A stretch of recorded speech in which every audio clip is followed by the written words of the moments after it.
Huge Good man. Thunder fan, as you know. So let's get right into this. The new album, Dopamine, is out everywhere on April 29th. It is a double record because you can never get enough Thunder, as we say here in Montreal. Bonjour, Monsieur Luke Morley. Comment allez-vous? How are you?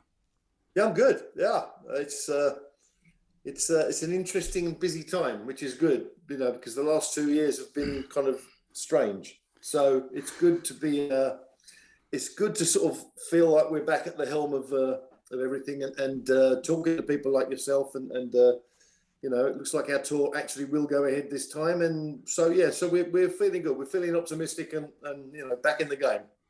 And it's good to be back in the game. So let's talk about this. The last few releases, Wonder Days, Please Remain Seated, and all that, they always came with the deluxe edition with bonus tracks, and you get 3 here and 4 there, and this time you just said, the hell with it. We're just going to give you everything. Um, Pretty much. That's about the size of it. I mean, we didn't sort of set out to make a double album particularly, but I think that we felt probably about halfway through the process of making the album, of recording, we felt that we had a lot of really, really good tunes this time. And just that, we sort of maybe talked about it and said, well, maybe it might be a double. Who knows? This is kind of crazy time to make a double album, especially as it's only a year after the last album. But, if the tunes warrant it, if the songs warrant it, then we'll go with it. And we felt, having recorded 20 songs, the 16 of them just had to be heard. And so that's a double album. So we went to the label and said, okay, 16, and that's all you're getting. So it's a double album. None of talking this about, extra format CD track and blah, blah, blah, just one thing. well, yeah, I mean, listen, I'm happy because in the previous releases, I've had to buy like 6 versions of every album. So, Yeah, so which is kind of crazy. And it's, we yeah. wanted to kind of circumvent that as nicely as possible.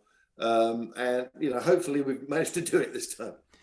When you release a double album, or certainly in the past or historically, it has been some kind of statement. You look at Lamb Lies Down on Broadway by Genesis or others, they're saying something. Are you saying something with this one, or is it just we had so much good material that, is it a statement or is it just riches?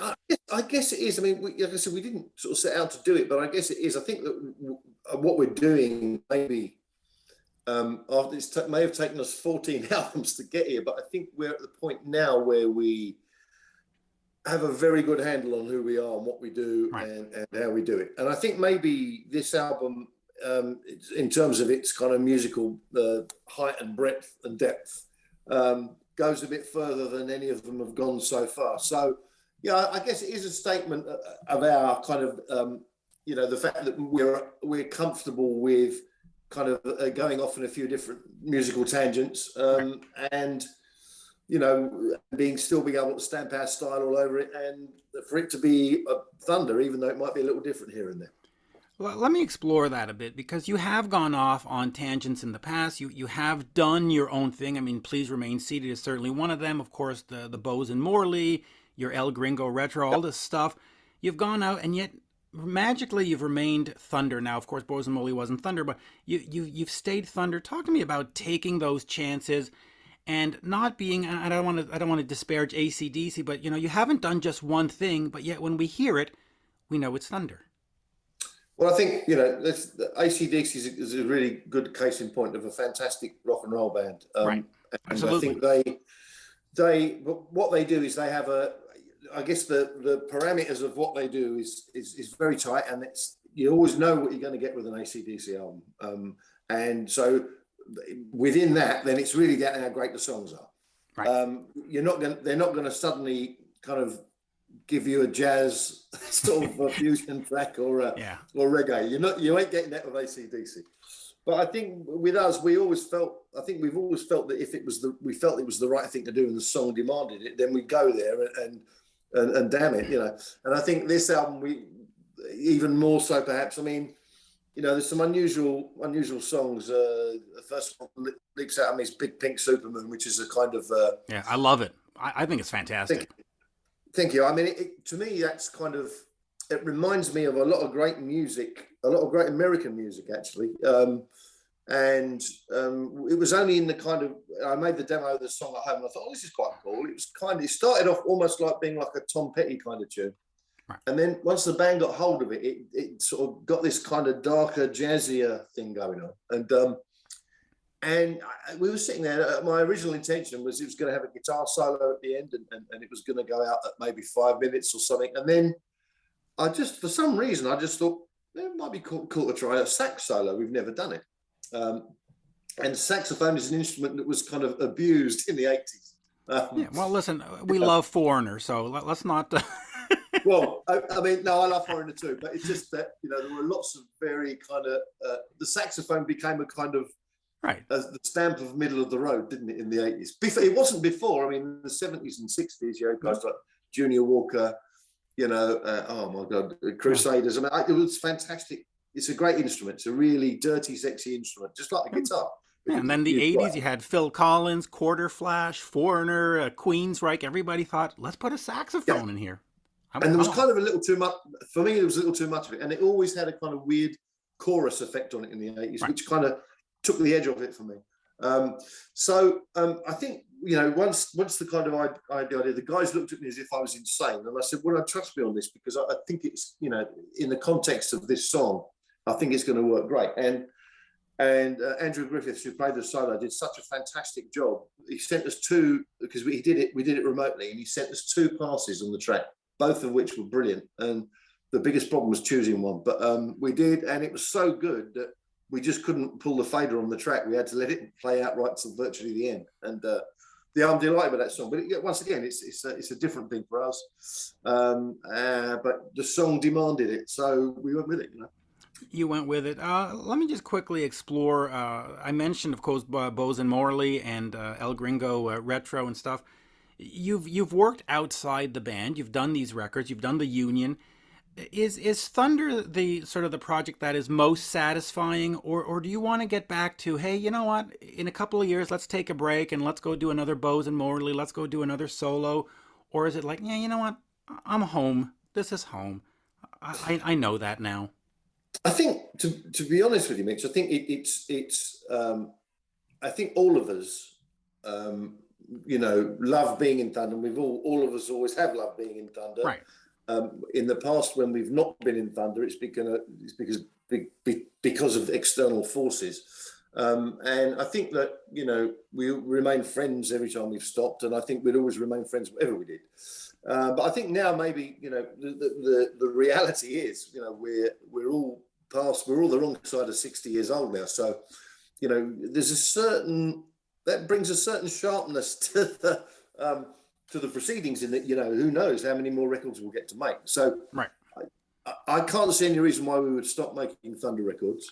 But by the same token, I can't see why we would still also be involved in other projects if they were kind of felt like the right thing to do. But I think we wouldn't. I think in the world we're in now, we wouldn't have to stop Thunder to pursue that. I think. And I wasn't suggesting you'd have to stop Thunder, but is there a point where you say to yourself, "Hey, you know what? In 2024, let's take a break. Let's take 1 year of just us, and be Luke for 1 year, and then come back to Thunder in 2025." That's what I'm suggesting. I'm not suggesting a breakup in any way, shape, or form. No, I hear you. I mean, the answer to that is I don't actually. I'm too old and long in the tooth to say that, I don't think that's going to happen. It might happen. I don't know. There are no plans to do that at the moment. But, I think that we're kind of really enjoying this kind of patch we're in right now. Right. And I think we'll keep going with that. I mean, I think it's, the positive side of the pandemic for me was that it gave me a massive window to uninterruptedly write songs. Right. And that's kind of maybe one of the reasons this is a double album. And I have more songs sitting around as well. So, it's been very productive. So we'll see where that takes us. Quite where the live side of the industry is going, we don't know, because there's massive log jams in Europe with venue availability, and Brexit, of course, hasn't really helped either. So. No. It's a kind of strange time, and I think we're maybe, a year to 18 months away from the live aspect of our business, particularly on this side of the pond, that kind of settles into some kind of normality again. Yeah, so who knows? Yeah, and you know, it is something to consider because yesterday in the news, one of the huge New Zealand promoters folded after 30 Yeah, years, and that's the reality. It's that yeah. we're teetering on the brink. So I'll just finish with that question then. So creatively, then you're exactly where you need to be. There's no longing for. Oh, I gotta go do a jazz guitar. I mean, creatively, you're exactly where you need to be then. Yeah, I think so. I mean, Okay. I mean, I write songs, so that's what I do. So, if God Almighty, I mean, if there were a load of, if I suddenly wrote a load of songs that weren't right for Thunder, or the band didn't feel comfortable with, then maybe. But right now, everything is rosy in the garden, and Well, that's what we we're like to really. hear. You of course produced other artists. You've done Amorettes and a bunch of other stuff. Is that something also that you want to keep doing and sort of go outside and sort of flex your muscles on the outside, or or as we get into 2022, 2023, it's just like, you know what?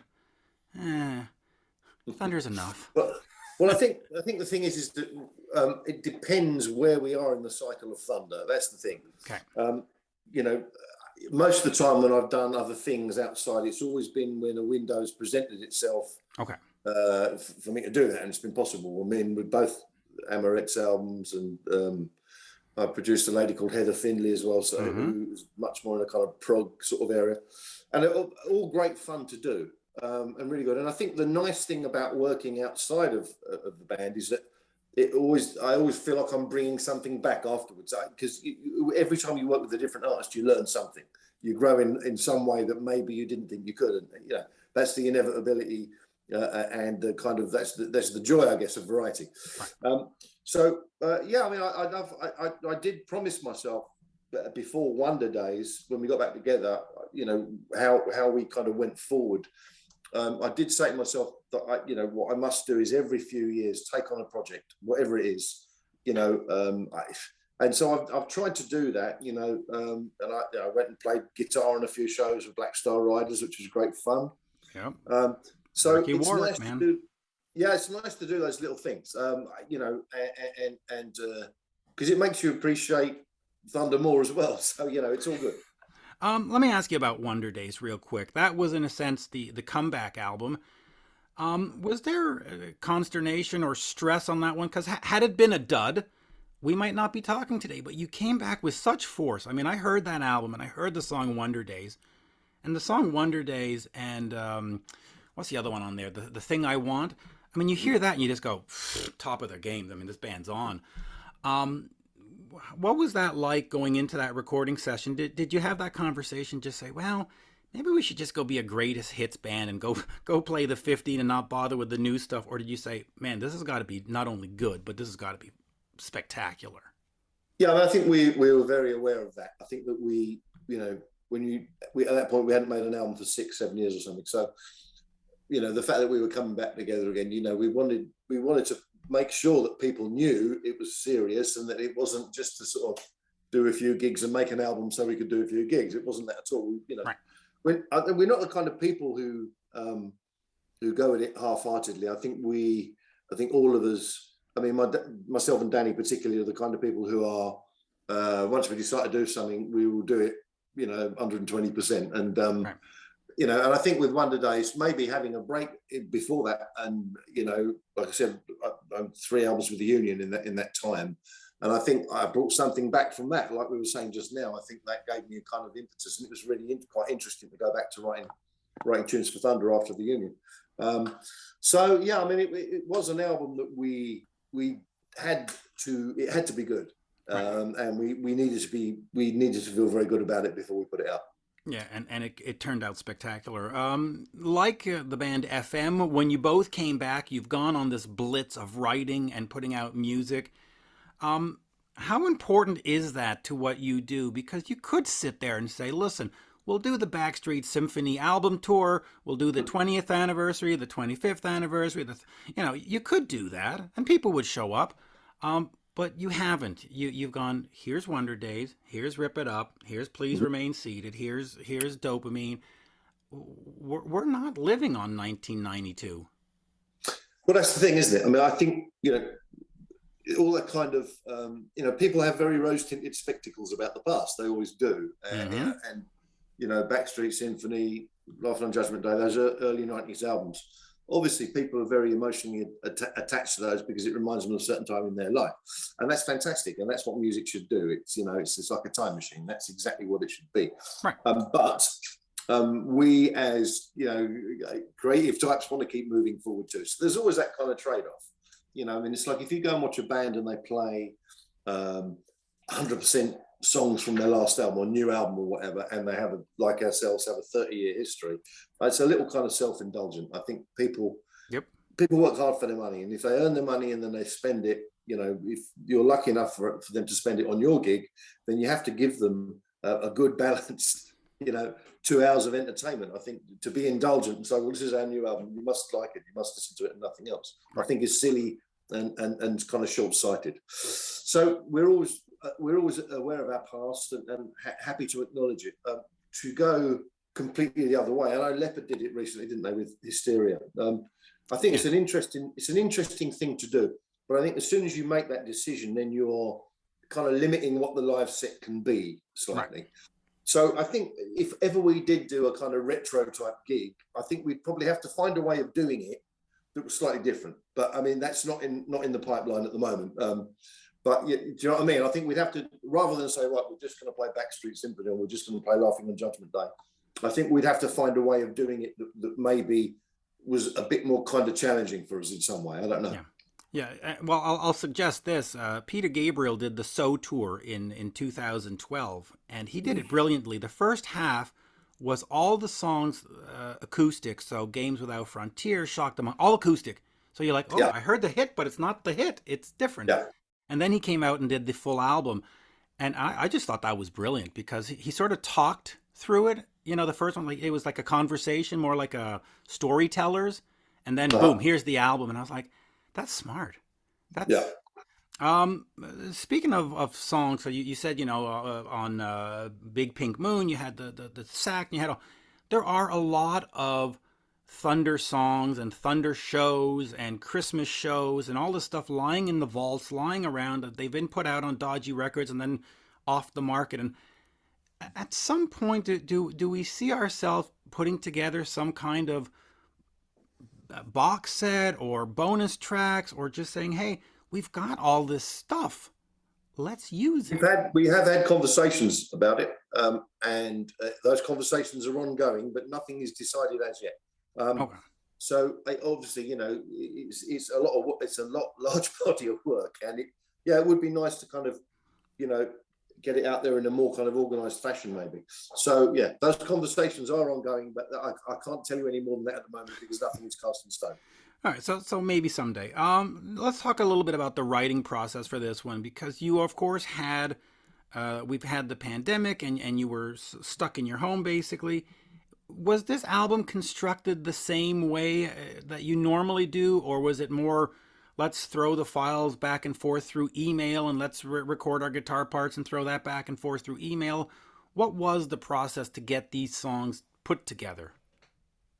Well, the process really, the one thing about the pandemic and the way Thunder make records, it didn't really change anything in as much as that, I have a little studio in my house where I sort of demo all the songs, and then I'll basically send the songs in their sort of basic format out to the guys, and then we'll convene in the studio, and then we'll take it from there. And that's pretty much what happened on this album too. Obviously, the only difference was that we had to be kind of a lot more kind of focused when we were in the actual recording, when we were at Rockfield in the proper studio, if you like, because we had to get ourselves tested. We had to go through all the COVID rigmarole and the protocols once we were there. So that kind of sharpened our focus, I think, a lot. And also the fact that, Ben's been through the wars again, with his second sort of bout of dealing with cancer. So Ben wasn't around for a lot of the first session. So, you know, like I said, we had to be extremely focused and know what we were doing. The only thing maybe that was a little different this time is that a lot of the guitar parts I'd done at home, Right. and they kind of felt good with when the rest of the band kind of started playing. It kind of felt good with the demo guitar parts. So it's like, well, maybe I'm just going to leave a few of them because they kind of, a lot of the solos were one take and felt nice, you know. So maybe we'll just kind of go with it. And I ended up doing that quite a lot. And that was actually quite a cool thing for me because being the person that produces the records as well, it allowed me to kind of not have a non-musical role while we were recording. Now, of course, I was playing, but I knew that what I already had was pretty good. So, you know, I didn't have to. I could relax completely and concentrate on the bigger picture, maybe a little bit more. So that's maybe the only difference. Everything. I mean, you know, God, we've been doing this a long time, Mitch. Yeah, I know, and you capture the spirit perfectly. I gotta say. I asked you this once before on a phone interview, but I'm going to ask you this question again, just because I can see you face to face and I can see sort of the reaction. But you have been with Danny Bowes forever. I mean, you basically, you know, came out of the same maternity ward at this point. What does Danny mean to you, just professionally? Because his voice has propelled your guitar parts, and your guitar parts have propelled his voice. I mean, it's a combination of pure heaven. But what does it mean to you also personally? Because when you weren't a band, when you broke up and did the farewell tour, you still stayed in contact. You still did Bose and Marley. You still were friends. I mean, it's not like you threw him out in the garbage. What does he mean to you, professionally and personally? Well, I think, you know, we've known each other since we were children. That's the thing. Yeah. We were 11 years old when we met, and we're now, you know, that's 50 years ago. So we've known each other half a century. We grew up together. We have a massive shared experience and lots of common areas in music, life, social life, everything. I mean, you know, the part of London we grew up in. So lots and lots of shared experience. And that is a thing that I guess you only kind of, over that period of time, you only kind of share that usually with family members. Right. So I guess we're like brothers in that sense. You know, there's a telepathy between us in that we don't have to talk about some things because we know how the other one's going to feel. We can assume stuff about each other and be 100% right, which is also interesting. Yeah. So we're like brothers. I mean, you know, in that sense, and that's an amazing thing, you know, because lots of bands don't manage to kind of keep that kind of core relationship functioning. With us, we've never fallen out. I don't think we've had an argument since we were teenagers. So, you know, there isn't any reason for us not to kind of, you know, keep doing it. I mean, the other thing is we still make each other laugh. And that's so important. I mean, you know, because this business, it will fuck with you. And you know, it'll eat you up whole. Your highs and your lows, you know.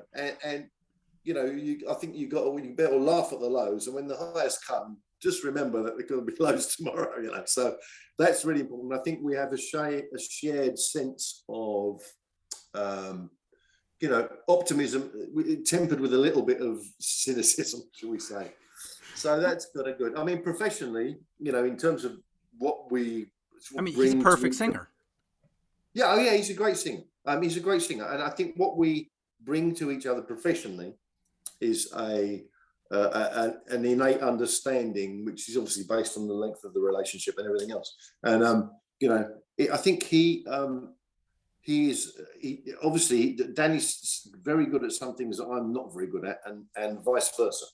So you know, Danny manages the band, for instance, and that's evolved out of years and years and him being fascinated by that aspect of the business, which is great because I find it exceptionally dull, and I'd rather, you know, poke my own eyes out, get into that. You just want to plug and play. Well, I did a bit of it with the Union. I could do it, but I didn't enjoy it. Right. And you know, as a songwriter or producer, they're the things that he maybe doesn't have much interest in, and they're the things that I am interested in. So. You know, that sort of element of trust. And also I know his voice inside out. I know his voice probably as well as he does. So if I'm writing, I don't even have to think about, is he going to be okay? Because I just know. and and also similarly when I Let me. That's interesting. Do you write something and just go, Danny's not going to be able. This is not his voice, and you just throw it out? Like, do you just say, "Yeah, I can't use that word because I know he's not going to be able to." Like, do you yeah, have those? there's a degree of that. I mean, he can sing anything. He can sing True. absolutely everything. Yeah, he can sing like Frank Sinatra. He can sing everything. But this, as a human being, and as who he is, I mean, it's very funny when we do our Christmas shows. They're great fun because we do 40% covers, right?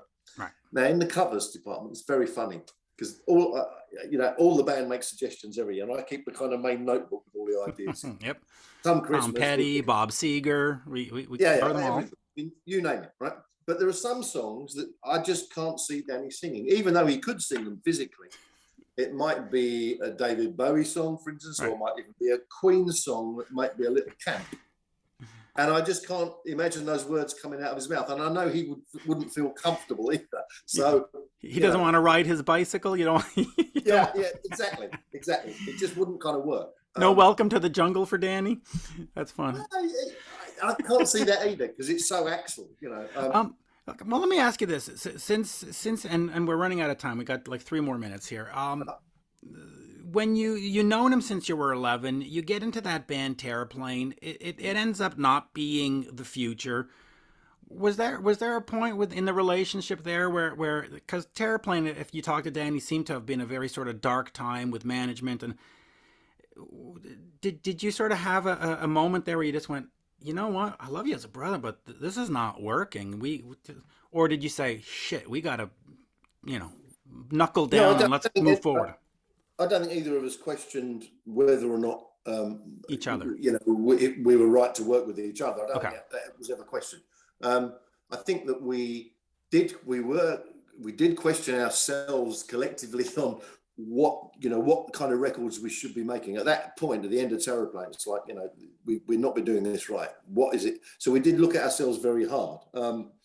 And we went right sort of, it took a trip to America actually for us to kind of get the perspective we needed and go, hang on a minute, I know, hang on a minute, this is kind of coinciding with how I'm feeling about the songs I'm writing now. And and out of that feeling and that momentum came Backstreet Symphony. So no, I don't think so. I think we've all, I mean, we can both musically exist in other environments away from each other. I'm sure that's not an issue, but I think we enjoy being in a rock band together, and I think that's the thing. I certainly wouldn't want to work with any other singer in the same capacity. I just wouldn't, because he because of the years and the understanding and like I said, the closeness musically and socially.